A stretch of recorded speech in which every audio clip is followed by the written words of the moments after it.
How's it going, guys? My name is Luis, and welcome back to Discontinued Nostalgia, the series where I dive into the world of discontinued topics for your edutainment purposes. Now, throughout the last year and some change, we've gone through dozens, probably hundreds of defunct TV channels, not just from the US, but from around the world in different time periods. And while I continue to think that I covered them all, there's always another TV channel that I haven't watched getting recommended to me, like what the fuck is the Gorilla Channel?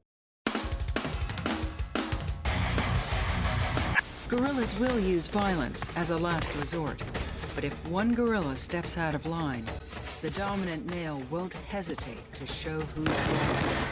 Anyways, through your suggestions and recent events, I was able to grab 7 more channels that I found interesting enough to be put into a 40-minute video. So yeah, let's get this ball rolling. This is episode 9 of Discontinued Nostalgia, Defunct TV Channels Volume 4. By the way, I was sick while I was recording this, so sorry if I sound nasally.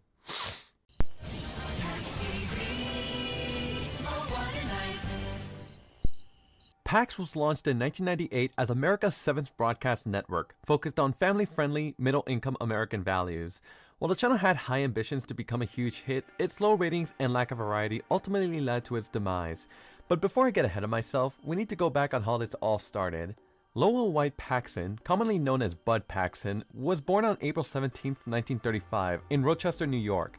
His early interest in broadcasting started when he hosted a local radio show called Kitty Go Round on the station WACK at just 14 years old. This passion led to him purchasing the radio station in 1962, and just 2 years later, he went on to purchase the Jamestown-based WNYB TV station, where he then partnered with Canada's CTV network, turning WNYB into a CTV affiliate that rebroadcasted CFTO TV from Toronto. However, I feel like this part of Bud's broadcasting history is something that he would wish that everyone forgot. The reason being is that the channel became notorious for a series of technical errors that likely jeopardized its chances of success, such as it airing the same episode of the Aquanauts multiple times over the course of 2 weeks without no one noticing. It also picked up signals from other stations because of their lackluster equipment, and even legal issues with the FCC for several violations. These included failing to display their call signals and broadcasting shows without proper permission. Despite facing challenges, Paxson's enthusiasm for broadcasting remained strong, as in 1977 he purchased the radio station WWQT in Clearwater, Florida, where he would receive a surprise miracle. One day, one of the station's hosts, DJ Bob Sircosta, was doing a local news and talk show when an advertiser, short on cash, gave him an unusual offer: a box of 118 green can openers. "I can't feed my kids, man." Not knowing what to do with these can openers, Paxson and Sircosta decided to sell them live on air, and luckily enough, they sold them all within an hour. That's when Paxson realized something: selling products live wasn't just easier than selling ads, it was way more profitable. So, alongside his business partner Roy Spear, he brought the idea to television, and in June of 1982, the Home Shopping Channel launched. It was later renamed to the Home Shopping Club and eventually the Home Shopping Network, and is known as HSN today. This venture would turn out to be a lucrative one, as just 2 years later, it had generated over $11 million. By 1996, media mogul Barry Diller purchased the Home Shopping Network from Paxson for $1.26 billion. Side note, that part has its own wild history too. A year later, Diller would also purchase the Sci-Fi Channel, USA Network, and Universal TV Studios. He then renamed the parent company from Home Shopping Network Inc. to USA Network Inc., which was later folded into NBC Universal in 2004, so yeah, the more you know. Going back on track, with the money, Paxson founded Paxson Communications in 1991 and began going wild, buying up radio stations, TV stations, billboards, and essentially anything that could carry ads. Probably feeling some buyer's remorse, Paxson later divested from the radio business and shifted his focus towards building a new broadcast network, one that would be family-oriented and feature little to no sex or violence. After years of planning, on August 31st, 1998, Pax TV officially launched as America's 7th broadcast network. At launch, Pax TV actually started out strong with plenty of programming. Its schedule featured a mix of originals like Hope Island, Little Men, Sue Thomas FBI, and Doc. The biggest standout would be Doc, a medical drama starring Billy Ray Cyrus as Dr. Clint Cassidy, a doctor from Montana trying to adjust to the fast-paced life of New York City. As you already know, Billy Ray Cyrus is of course the father of Miley Cyrus, and Doc is where she made her television acting debut and a few cameos as Clint's daughter. So yeah, interesting bit of knowledge right there. He also had syndicated reruns of Touched by an Angel, Dr. Quinn Medicine Woman, The Hogan Family, Remington Steele, Scarecrow and Mrs. King, Highway to Heaven, and Bonanza. Plus he had game show staples like Shop Till You Drop, Supermarket Sweep, and syndicated episodes of Family Feud, which kinda makes this sound like a proto version of My Network Television, doesn't it? On weekends, Pax would cater to faith-based viewers through time-lease agreements with the Worship Network and Praise TV, airing religious programming in the mornings and evenings. For kids, they would feature a weekend morning block called Cloud 9, featuring animated and live-action shows mostly from the Deke library, like Sabrina the Animated Series, Archie's Weird Mysteries, and the Super Mario Bros. Super Show. This is perhaps the most obscure out of all weekend morning blocks since there's very little info or footage of it existing. The block was short-lived and eventually replaced with Pax Kids, which in hindsight feels like a precursor to Cubo's family-friendly model. Just a year after launch, in 1999, NBC acquired a 32% stake in Pax Communications, with an option to expand to 49% by February 2002.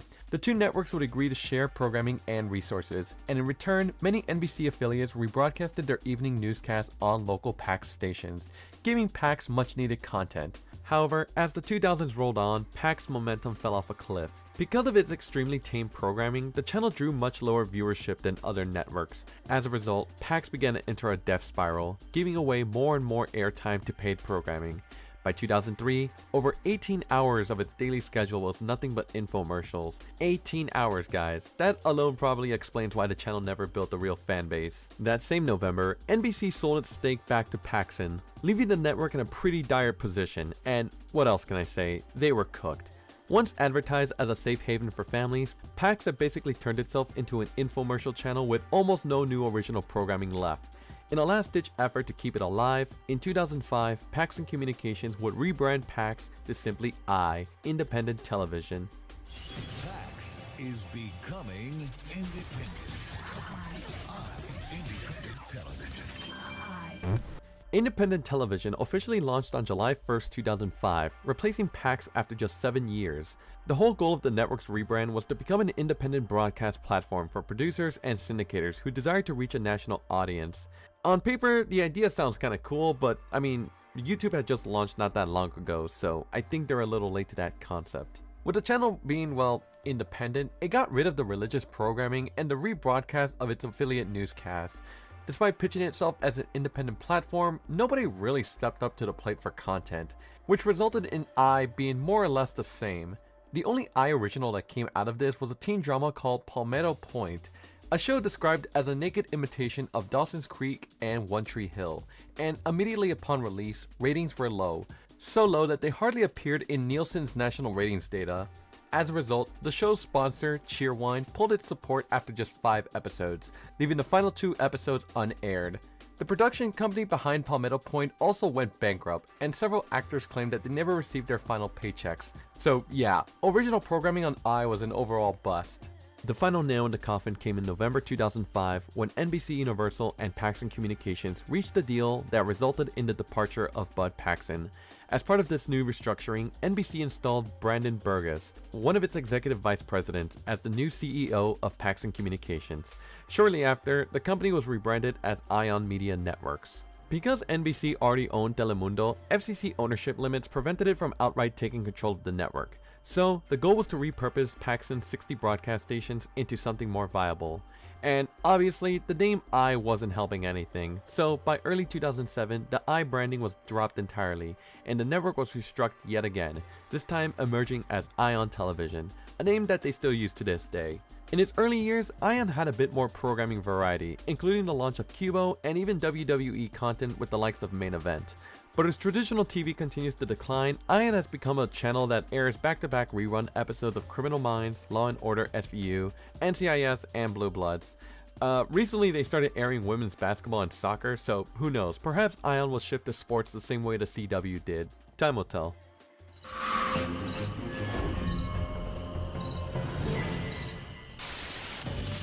The CSI Marathon, all day Saturday, only on Cloo.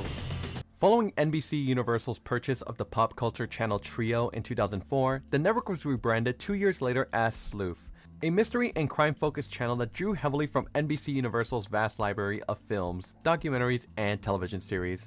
From the start, Sleuth positioned itself as a narrowcast channel catering to mystery lovers, featuring classic favorites like Magnum P.I., The Rockford Files, and Canadian imports such as The Da Vinci's Inquest and Cold Squad. Its lineup also included themed movie blocks and true crime documentaries.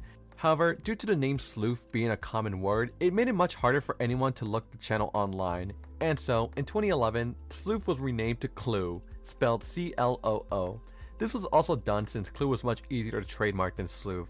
The same would also be done to the Sci-Fi channel, which had been renamed to Sci-Fi. But despite the name change, over the mid-2010s, Cloo was already facing what many networks were facing at the time, channel drift, which is when a network moves away from its original programming to target a new, broader audience. In this case, they replaced the classic shows with repeats of Law & Order, NCIS, CSI, and Monk. And while yeah, it does fit the true crime mold, these were shows that were already airing on other TV networks. In other cases, streaming. Ultimately, this turned Cloo from a niche destination for mystery fans into a low-reach rerun outlet. And if that fate sounds familiar, well, it's really the same fates other NBC Universal owned channels like G4, Esquire, and Chiller all faced towards the end of their life. After being dropped from its major cable providers like Dish, Verizon Files, and Charter Communications, Cloo's primetime audience had dwindled to around 51,000 viewers by 2016. Ultimately, on February 1st, 2017 at midnight, Cloo quietly signed off for good with a simple slide reading, "Good night. Thank you for watching Cloo." As for DirecTV, they would display a more passive-aggressive description, but basically that was the end of Cloo. So yeah, it's pretty tragic to see a lot of these niche channels go the way of the dinosaur.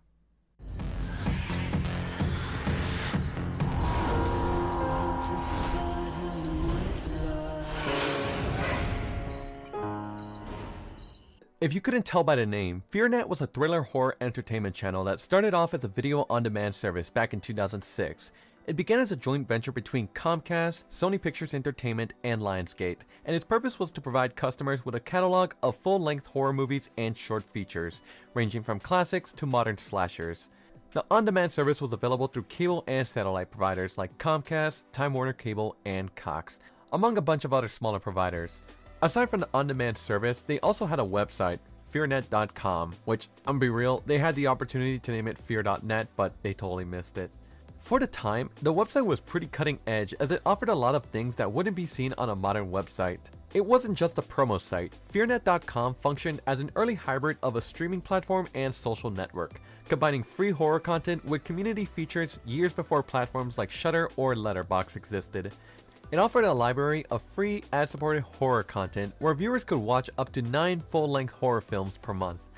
It also partnered with Gooba, an early movie download service which allowed users to rent films online for as little as 99 cents, or buy new releases up to $10, making FearNet one of the first niche sites to mix free streaming with digital downloads. Similarly to social media sites of the time like MySpace, users of the FearNet website can create their own horror pages and post pictures. So yeah, this was truly a go-to destination for all things horror. By 2010, FearNet On Demand had an approximate reach of around 40 million homes, and had around 1 million monthly visitors on FearNet.com.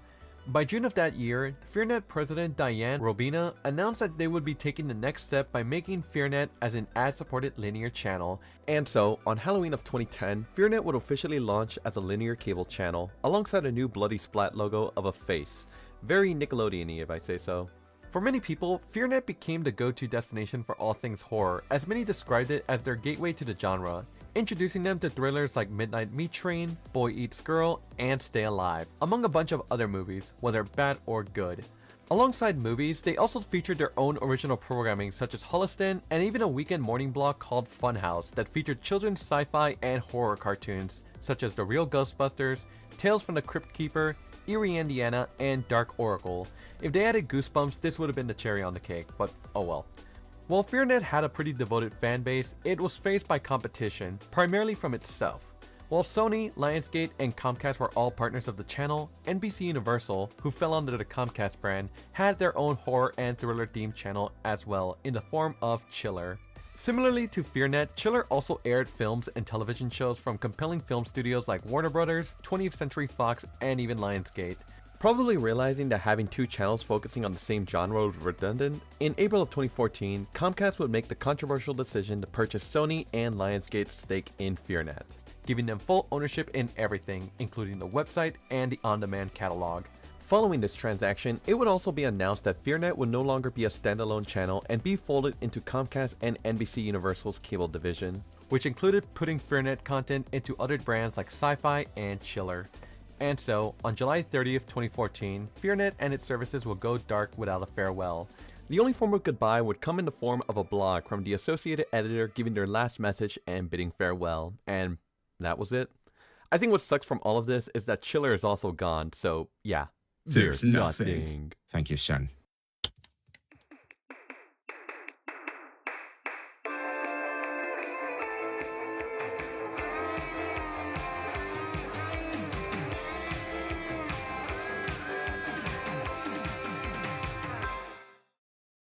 This video has been sponsored by Aura. Guys, if there's one thing I take seriously, it's identity security. That's why I appreciate Aura for supporting these videos, because I genuinely like what they do. It's the peace of mind that helps me feel confident and in control of my privacy.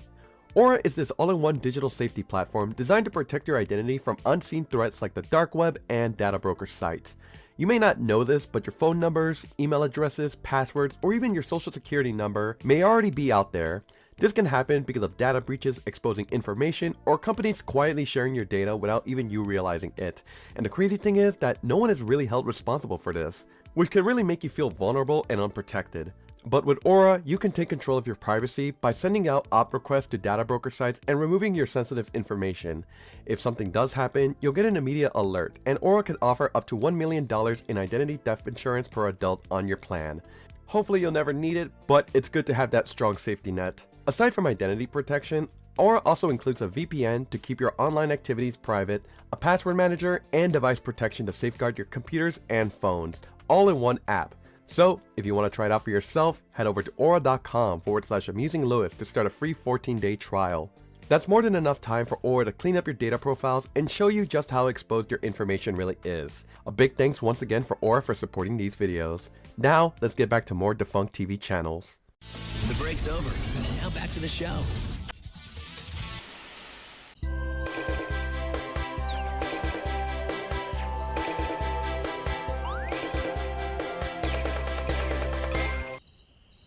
Here's an obscure channel that I really couldn't find any footage or information on, the Documentary Channel.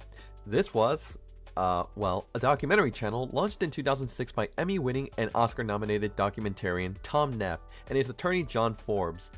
The channel's origins would start in the early 2000s when Forbes first met Tom through his brother and went on to serve as his entertainment lawyer for many years. Together, the two realized that cable TV lacked a dedicated documentary outlet. So, they registered the name Documentary Channel, and even with very limited cash on hand, they managed to launch the network in January of 2006, making it, at the time, the only 24/7 cable channel in the US to be entirely devoted to independent documentaries, as channels like the History Channel have already started going in more alternative routes. For an independent channel, it sure saw early success. By 2007, the network had already won an Emmy for the film Shake Hands with the Devil, a documentary Tom Neff was the executive producer for.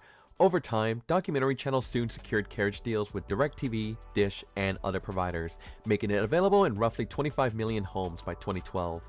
However, despite having a niche but loyal audience, running a TV channel was expensive, and with the two owners operating everything on a shoestring budget, they eventually decided to sell the network. In late 2012, Documentary Channel, alongside Halogen TV, was purchased by Participant Media. And so, on August 1st, 2013, the two networks were merged to form Pivot, which shifted away from pure documentaries in favor of a broader, millennial-focused lineup with social issue programs and acquired series. But despite a $200 million investment and distribution in over 40 million homes, Pivot launched right as digital cable viewership was beginning to rapidly decline, and so, just 3 years after launch, on October 31st, 2016, Pivot ceased operations, with its final programming being 5 consecutive airings of the film Good Night and Good Luck. However, that wasn't the end of Documentary Channel. In fact, it was only the beginning. After Participant Media abandoned the Documentary Channel brand entirely, Neff and Forbes reclaimed the name and trademark. Then, in September 2024, they relaunched the Documentary Channel as an online streaming platform, hoping to re-establish the brand and reclaim its place in the documentary genre. According to its website, Documentary Channel now has 32 unique categories of documentaries, covering all genres, lengths, time periods, subjects, and origins. They also claim to neither be liberal nor conservative, but instead aim to give voice to any legitimate filmmaker without censorship, letting audiences think for themselves. Today, Documentary Channel is active once again, and if you sign up, you can get an annual plan for just $2 a year as a founding subscriber. and receive a limited 50% discount on yearly subscriptions. So, I don't know, doesn't sound like a bad deal. Frankly, I'm more surprised that a channel as niche as the documentary channel made a comeback as a streaming service. It really makes their mission pretty admirable if you think about it. What's up, I'm Tinks and you're watching MTV Chi.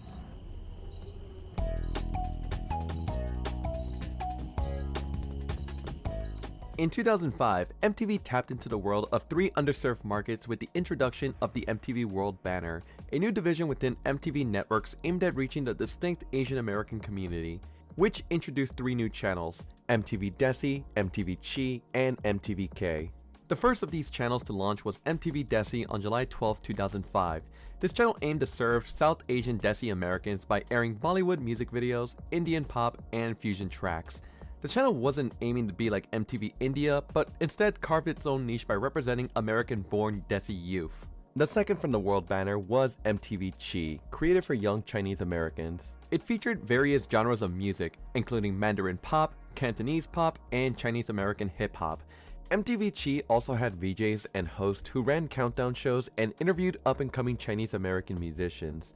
They even went as far as hosting an MTV Chi Rocks concert, featuring some of the biggest names at the time, such as Far East Movement, Jindy MC, Vienna Tang, Adrian Lau, Burning Tree Project, and more. While MTV Chi seemed to be the more popular of the World banner channels, MTV K would have the most longevity. Launched in June of 2006, MTV K was the Korean-focused channel that showcased K-pop music and Korean pop culture, long before the genre exploded in the 2010s.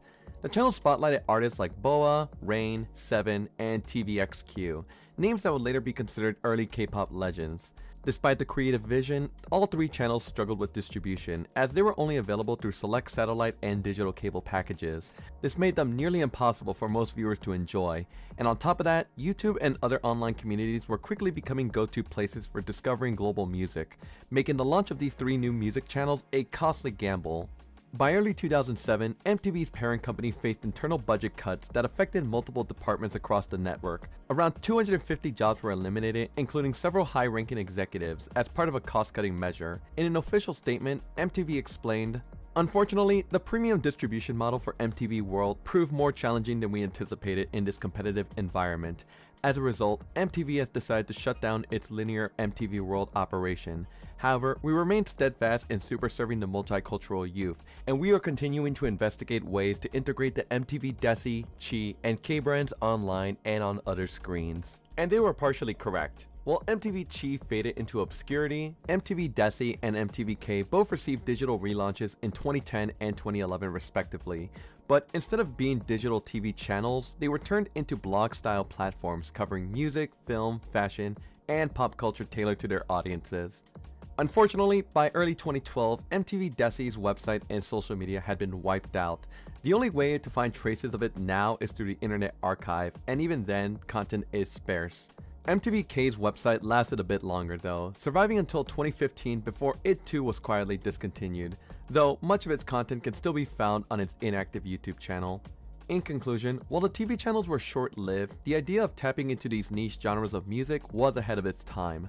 Unfortunately, they launched in an era when niche premium channels couldn't survive the existing cable model. Had these channels maybe debuted 10 years earlier or started as online platforms, they might have had a longer lifespan.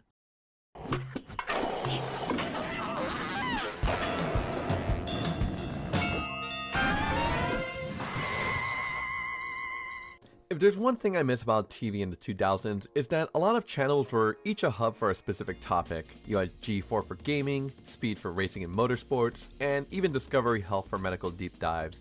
It just really felt like each channel had their own curated universe. But nowadays, it seems like most channels have abandoned that and only air 1 or 2 shows every day to just keep the ratings up, which is just sad.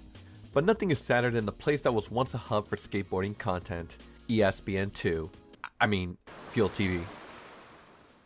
Before its 2003 launch, Fuel TV began as a regional paid programming TV series on WFLI TV, Channel 53 in Chattanooga, Tennessee.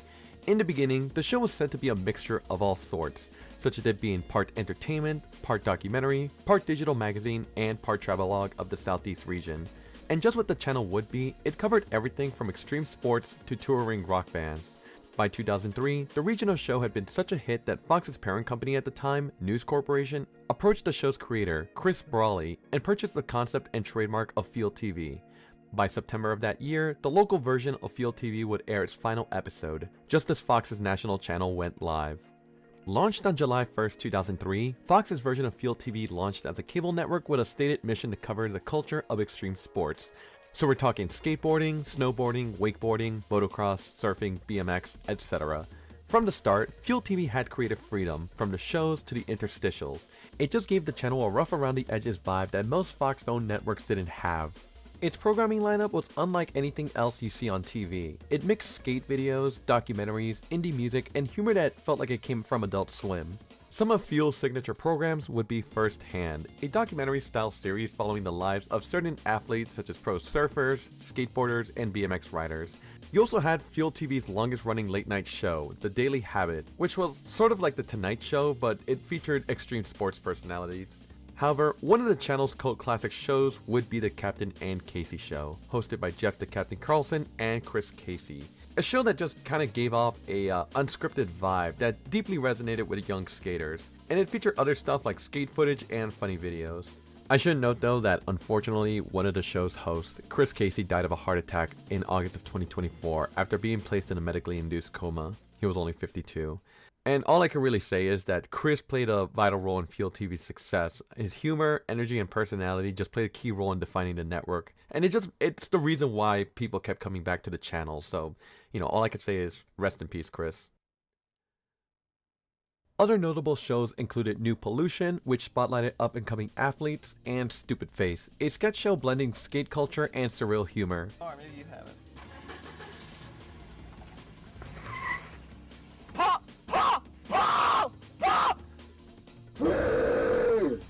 Lastly, you had other shows like American Misfits and the weekly update with Boost Mobile. By the end of the 2000s, Field TV was available in over 30 million homes and had become a well-known destination for all things extreme sports. However, with websites like YouTube becoming the go-to platform for videos, particularly skateboarding content, the subculture was starting to move online.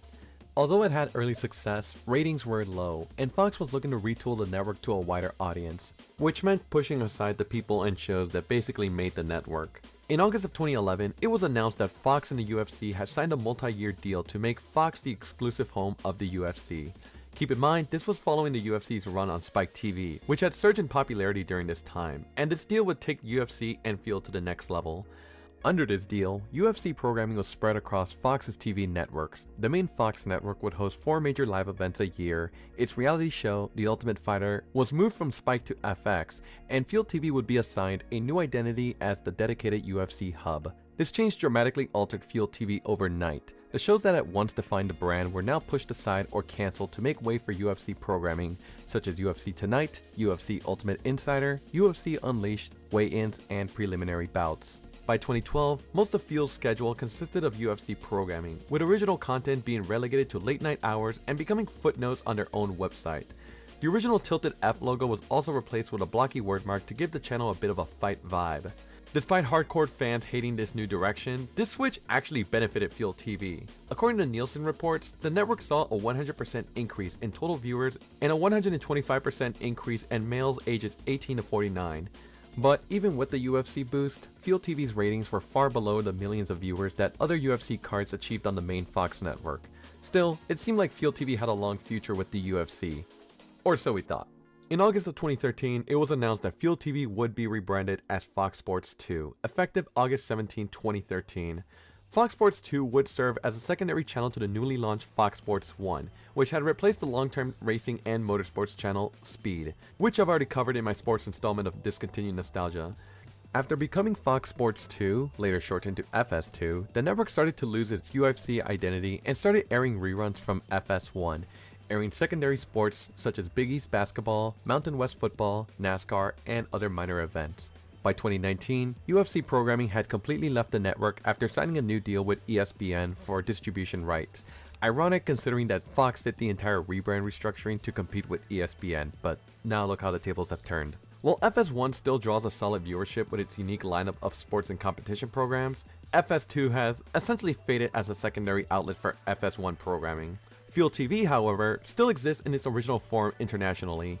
After the US version became FS2 in 2013, Fluid Youth Culture, which operated the Portuguese version of Fuel TV since 2008, acquired the catalog and trademark from Fox. Since then, the channel has launched in over 100 countries, reaching more than 500 million people, free from the corporate shackles. In 2020, the brand took it a step further with the debut of Fuel TV Plus, a streaming platform aimed at giving action sports fans a modern way to access the network's shows, similar to like how Speedvision came back. The service includes more than 2,000 hours of content spanning classic Fuel TV series, international productions, and newly made originals, all for about $5 a month. So yeah, Fuel TV is alive and well, and FS2, well, it exists.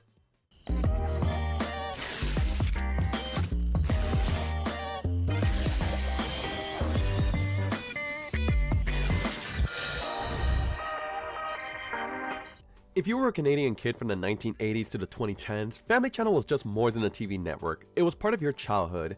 It had a unique blend of Disney, Canadian, and Nickelodeon shows that made it a staple in many households. And to that I say, I'm sorry for your loss. Family Channel was a Canadian English TV network that gave viewers a unique offering in the TV landscape for the time. Launched in 1988, it was a premium commercial-free service designed for families of all ages. At its peak, it was available to approximately 6 million paid television households and reached double-digit share among children in key demographics. This made it the go-to spot for Canadian families, akin to America's Big Three Kids channels. But as the decades passed, Family Channel's viewership steadily declined, finally reaching to a point where the network was no longer commercially viable. But before we get to those details, let's take a moment and go through the history of how it all began. It all started in December of 1987 when Susan Douglas Rubis, the channel's founding president and the founder of the Toronto Young People's Theatre, was approved by the Canadian Radio and Telecommunications Commission to launch a national English language paid TV network called the Family Channel, targeting children and families. Who else did you expect? The channel was originally founded as a joint venture between Alarcom Paid Television Limited and the First Choice Canadian Communications Corporation, giving it the resources and expertise to launch a national, premium service.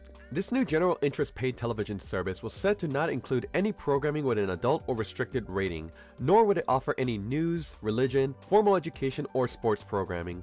Instead, the Family Channel was said to have up to 60% of programming from the Disney Channel, 25% Canadian programming, and the remaining 15% described as the best the world has to offer for family audiences, which probably meant movies and specials. With all that said, finally on September 1st, 1988, the Family Channel officially launched.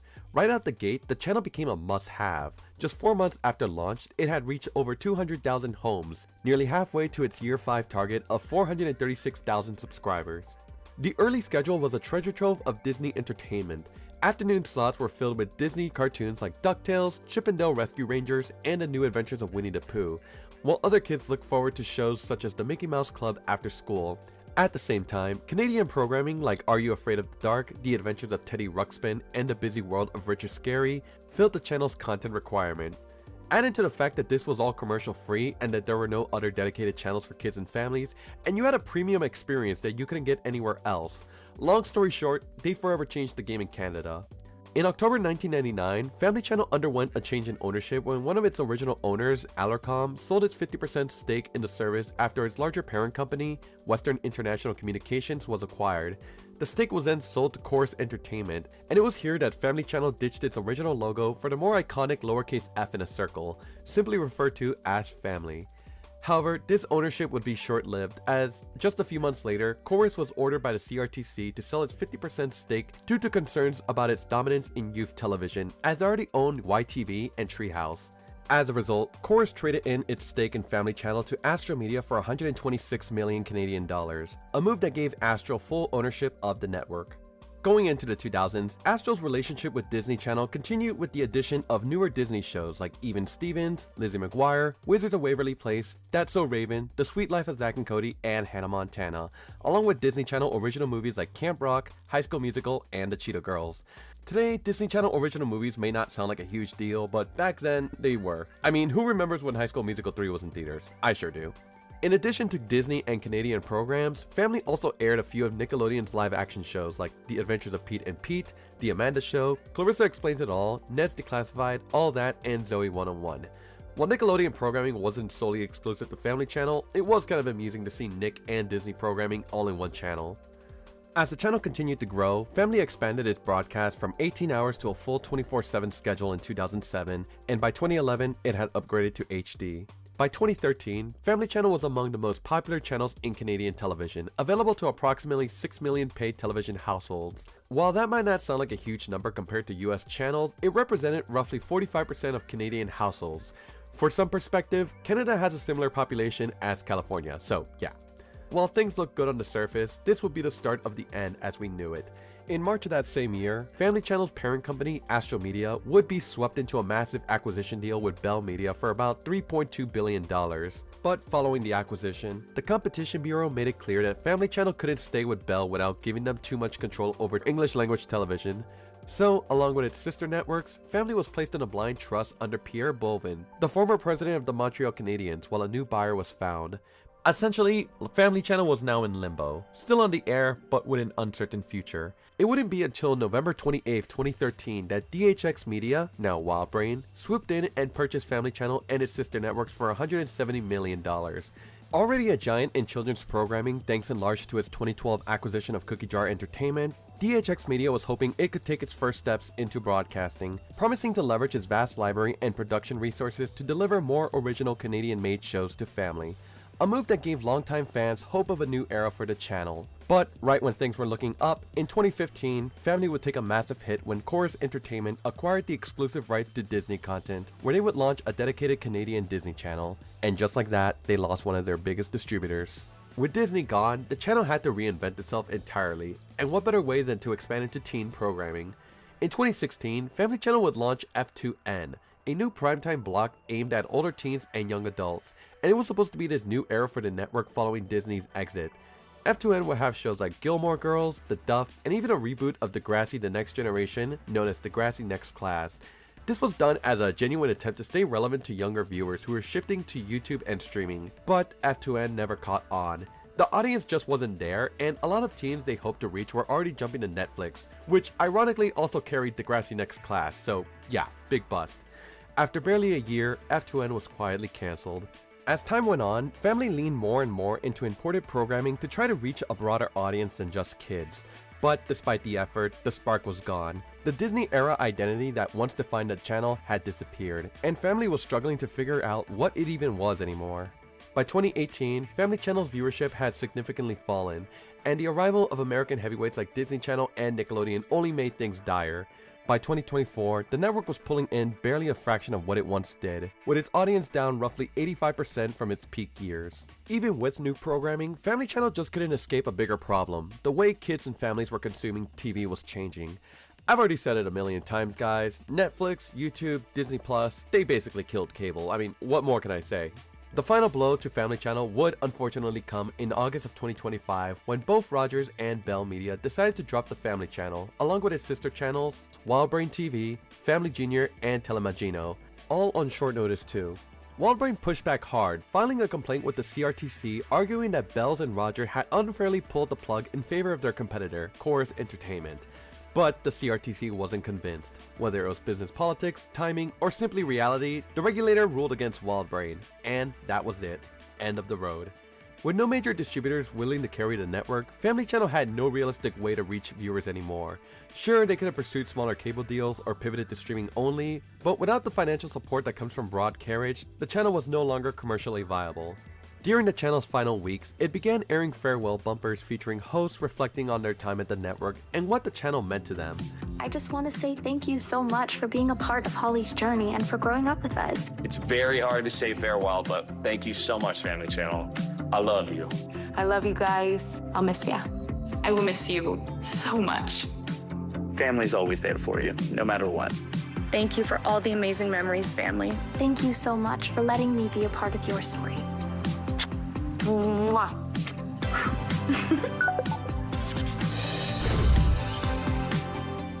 And so, after nearly 4 decades on the air, the once beloved Family Channel went dark on October 23rd, 2025, once and for all. Honestly, this story is just tragic to me. I mean, this was a place where families and kids spent their afternoons to be together, and it's just sad to see it go. If anything, this just looks like an early glimpse of what might happen sooner in the States. Granted, there are still over 60 million households with cable TV, so I don't think they'll be gone soon, but anything can really happen in 5 to 10 years. So it's only been 5 to 10 seconds, and as I just finished editing this, it was announced that Warner Brothers was purchased by Netflix, so yeah, no, all bets are off. We're f***ed. Well, there we have it, guys. That was episode 9 of Discontinued Nostalgia. I want to thank each and every one of you for sticking until the end because I have an important announcement to make. After covering so many defunct TV channels this year, I think it's time to take a step back and explore other discontinued topics that deserve attention as well. So consider this like a season 1 finale. In 2026, Discontinued Nostalgia will be branching out. We won't just be focusing on TV channels. Instead, we'll be diving into all different kinds of discontinued and forgotten topics. So, we're talking toys, brands, apps, fast food items. If it's no longer around, obscure, or just downright bizarre, we'll be talking about it. Some of you have been asking me to change course, and honestly, it's a direction I've been wanting to go for a while now. So yeah, hope you guys stay around for this new direction. TV channels will return, but I guess we're gonna have to wait for more to go defunct. Anyways guys, my name is Luis. I wish you all happy holidays and a happy new year. Peace!